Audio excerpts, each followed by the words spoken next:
당신께서 경찰 조사를 다 받고 사건이 송치되고 불기소에 희망을 걸어두고 있을 때 검찰에서 갑자기 소환하는 경우가 있습니다. 검사는 모든 사건에서 피의자를 소환하지는 않습니다. 그러니까 흔치는 않은 일이라는 거죠. 뭔가 해결해야 될 문제가 있으니까 부르는 거예요. 그게 굉장히 좋은 일일 수도 있고요. 굉장히 나쁜 일일 수도 있고요. 아직 좋은 일인지 나쁜 일인지 안 정해졌을 수도 있습니다. 과연 검사는 여러분들을 무슨 일로 소환하는 걸까요?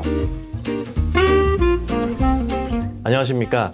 법무법인 평안의 정성엽 변호사입니다. 우리나라의 사법 시스템은 항상 인력난을 겪고 있습니다. 경찰도 마찬가지입니다. 항상 바쁘지요. 그래서 별 문제가 없다면 굳이 또 일을 만들지는 않습니다. 그래서 경찰이 만약 사건 조사를 했고 기소해야 한다고 송치를 하면 검사는 보통 경찰의 의견에 존중하는 경우가 많습니다. 물론 그냥 보지도 않고 그대로 기소한다는 것은 아닙니다. 여러분들 일에도 우선순위가 있는 것처럼 검사한테도 우선순위라는 게 있는데요. 검사의 최우선 임무 중 하나는 바로 공소유지입니다. 공소유지라는 것은 법원에 제기한 형사사건의 공소, 즉 기소를 끝까지 유지하면서 진행하는 것을 말하는데요. 이 공소유지에 문제가 생기면 안 되기 때문에 경찰 조사를 근거로 공소유지를 할 수 있을지 없을지를 판단해보고 문제가 없다면 굳이 추가 조사를 하지 않는다는 것입니다. 그런데 그럼에도 불구하고 당신을 소환했다. 이것은 뭔가 해결할 문제가 있다는 것입니다. 자, 지금부터 하나하나 왜 그런지 이유를 말씀드려 보겠습니다.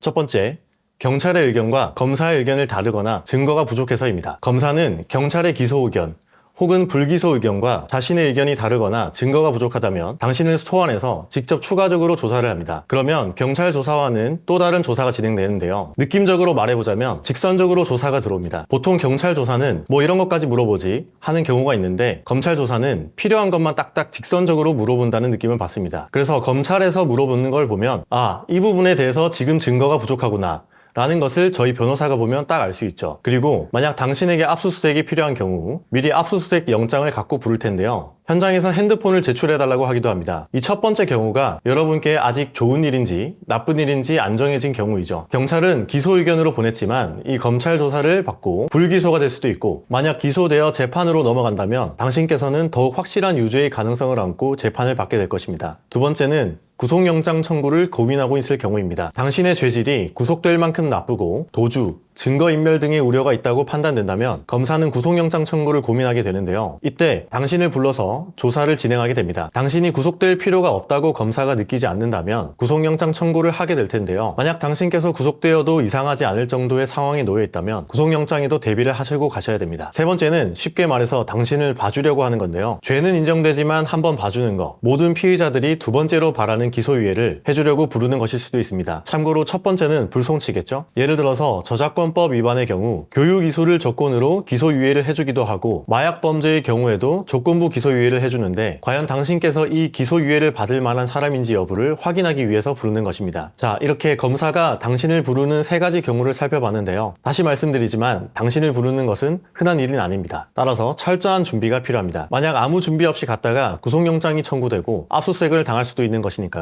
그리고 반대로 좋은 경우도 철저한 준비가 필요합니다. 당신께서 만약 기소유예의 가능성이 보이면 이를 더 철저하게 준비해서 검사에게 이번에 당신께 기소유예를 주어도 아무 문제 없겠구나 라는 확신을 주게 해야 하는 것입니다. 따라서 당신께서 만약 경찰 조사 때 변호사 상담을 받지 않았다고 할지라도 검찰 조사만큼은 당신에게 아주 큰 변화를 가져오게 될 수 있으므로 변호사 상담을 반드시 받으시라고 말씀드리고 싶습니다. 다른 데 가지 마시고 저희 평안으로 오세요. 평안에는 판사, 검사 출신은 물론 회계사, 세무사, 노무사 자격을 갖고 있는 변호사들도 당신의 사건을 해결하기 위해서 항상 대기하고 있습니다. 당신의 인생을 송두리째 바꿔버릴 수도 있는 검찰 조사 연락을 받았다면 저희 평안으로 전화 주시기 바랍니다. 전화번호는 설명란에 남겨두겠습니다. 감사합니다. 법무법인 평안 정성엽 변호사였습니다.